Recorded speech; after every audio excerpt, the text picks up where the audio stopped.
మా అత్తగారు ఎంత మంచివారంటే నాకు బాలేదని చెప్పగానే ఇద్దరు అత్తయ్య మామయ్య ఇద్దరు వచ్చేసి పిల్లలిద్దరిని తీసుకొని వెళ్ళారనమాట. నీకు కొంచెం మంచిగా అయిపోయినాక వచ్చి తీసుకెళ్ళని చెప్పేసి.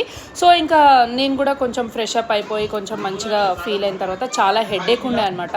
సో ఇంకా అంత మంచిగా అయిపోయిన తర్వాత నేను ఇంకా మా హస్బెండ్ ఇద్దరం వెళ్ళి అక్కడనే డిన్నర్ చేయమని చెప్పారనమాట. అత్తయ్య నేను ప్రిపేర్ చేస్తాను డిన్నర్ అని చెప్పారు. సో పాయా కర్రీ చేసినారు, చాలా చాలా చాలా బాగుంది టేస్ట్.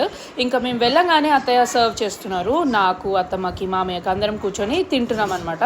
సో నేను కూడా దొండకాయ మసాలా చేసినాను కదా, సో అది కూడా తీసుకొచ్చినాను. సో అత్తమ్మ ఇప్పుడు అది కూడా ట్రై చేస్తున్నారు. చామగడ్డ పులుసు చాలా ఇష్టం వాళ్ళకి. సో ఇప్పుడు అవన్నీ వేసుకొని మేము తినేసి ఇంకా అక్కడ నుంచి వెళ్ళిపోతున్నాం. కొంచెం రుద్దుకు కూడా మేము తిన్న తర్వాత రుద్దుకు కూడా తినిపించేసినాను. సో ఇంకా అక్కడ నుంచి మా ఇంటికి వెళ్ళిపోయినాం. అండ్ పెద్ద పెద్ద వీడియోస్ కూడా చూస్తూ ఉండండి. ధూల్పేట్కి వెళ్ళినాం గణేష్ల కోసం, ఆ వీడియో కూడా చూడండి. అండ్ వీడియోస్ నచ్చితే లైక్ చేయడం మాత్రం మర్చిపోకండి. బాయ్, సబ్స్క్రైబ్ చేసుకోండి. బాయ్.